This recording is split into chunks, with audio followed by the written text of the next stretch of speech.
शिवपुराण में यह मान्यता है कि श्रावण सोमवार की माह में यह कहानी को सुनने पश्चात आपके सभी दुख दूर हो जाते हैं और आपकी मनोकामनाएं पूरी हो जाती है। चलो सुनते हैं श्रावण माह की ये कहानी।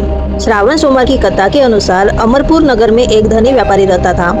दूर दूर तक उसका व्यापार फैला हुआ था। नगर में उस व्यापारी का सभी लोग मान सम्मान करते थे। इतना सब कुछ होने पर भी वह व्यापारी अंतर मन से बहुत दुखी था, क्योंकि उस व्यापारी का कोई भी पुत्र नहीं था।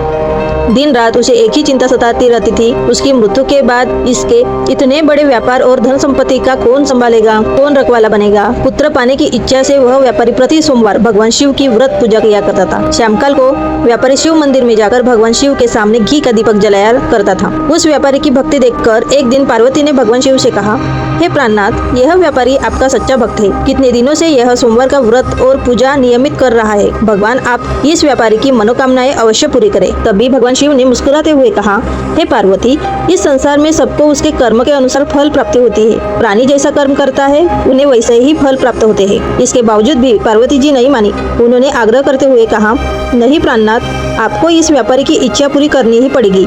यह आपका अनन्य भक्त है।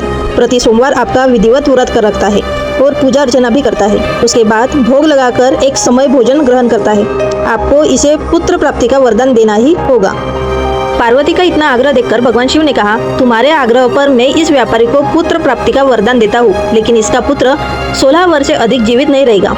उसी रात भगवान शिव ने सपना में उस व्यापारी को दर्शन देकर उसे पुत्र प्राप्ति का वरदान दिया और उसके पुत्र के 16 साल तक जीवित रहने की बात भी बताई। भगवान के वरदान से व्यापारी को खुशी तो हुई, लेकिन पुत्र की अल्पायु की चिंता में उसे दुखी कर दिया। व्यापारी पहले की तरह सोमवार का विधिवत व्रत करता था। कुछ महीने पश्चात उसके घर अति सुंदर पुत्र उत्पन्न हुआ। पुत्र जन्म से व्यापारी के घर में खुशियां भर गई। बहुत धूमधाम से पुत्र जन्म का समारोह मनाया गया। व्यापारी को पुत्र जन्म की अधिक खुशी नहीं हुई, क्योंकि उसे पुत्र की अल्प आयु के रहस्य का पता था। यह रहस्य सिर्फ उसको ही मालूम था, घर के किसी और सदस्य को मालूम नहीं था। विद्वान ब्राह्मणों ने उस पुत्र का नाम अमर रखा था। जब अमर 12 वर्ष का हुआ तो शिक्षा के लिए उसे वाराणसी भेजने का निश्चय हुआ।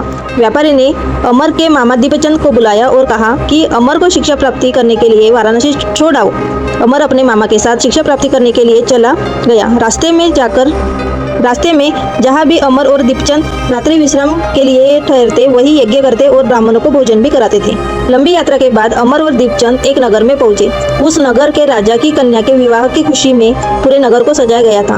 निश्चित समय पर बारात आ गई, लेकिन वर का पिता अपने बेटे के एक आंख के काने होने के कारण बहुत चिंतित था। उसे इस बात का भय सता रहा था कि राजा को इस बात का पता चलने पर कहीं वह विवाह से इनकार न कर दे, इससे उसकी बदनामी भी होगी। वर के पिता ने अमर को देखा और उसके मस्तिष्क में एक विचार आया। उसने सोचा, क्यों न इस लड़के को ही दूल्हा बनाकर राजकुमारी से विवाह करा दूं। विवाह के बाद इसको धन देकर विदा कर दूंगा और राजकुमारी को अपने नगर में ले जाऊंगा। वर के पिता ने इसी संबंध में अमर और दीपचंद से बात की। दीपचंद ने धन मिलने की लालच में वर के पिता की बात स्वीकार ली। अमर को दूल्हे के वस्त्र पहनाकर राजकुमारी चंद्रिका के साथ विवाह करा दिया। राजा ने बहुत सा धन देकर राजकुमारी को विदा किया। अमर जब लौट रहा था तो सच नहीं छिपा पा सका। उसने राजकुमार के ओढ़नी पर लिखा, राजकुमारी चंद्रिका, तुम्हारा विवाह तो मेरे साथ हुआ था। मैं तो वाराणसी शिक्षा प्राप्ति करने जा रहा हूँ। अब तुम्हें जिस नवयुवक की पत्नी बनना पड़ेगा वह कान्हा है।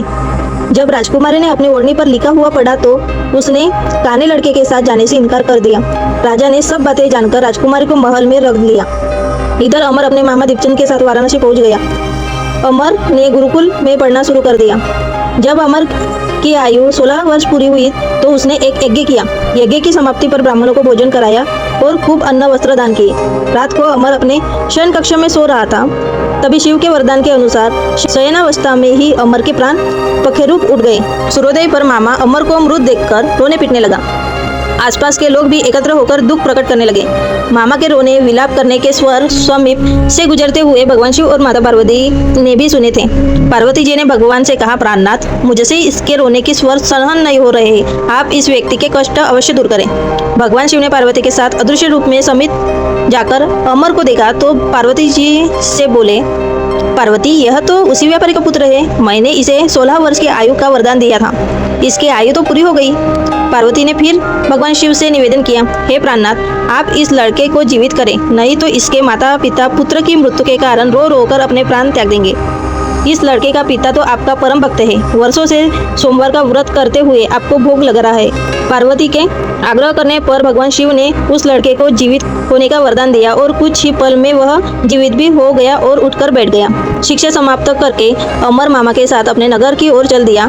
दोनों चलते हुए उसी नगर में पहुंचे जहां अमर का विवाह हुआ था। उस नगर में भी अमर ने यज्ञ का आयोजन किया। समीप से गुजरते हुए नगर के राजा ने यज्ञ का आयोजन देखा।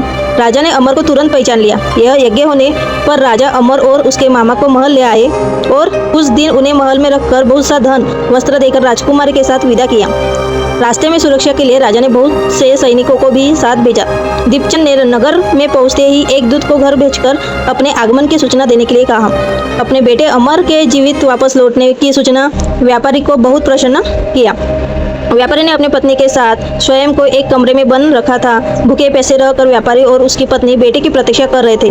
उन्होंने प्रतिज्ञा कर ली थी कि यदि उन्हें उनके बेटे की मृत्यु का समाचार मिला तो वह दोनों अपने प्राण त्याग देंगे। व्यापारी अपनी पत्नी और मित्रों के साथ नगर के द्वार पर पहुंचा।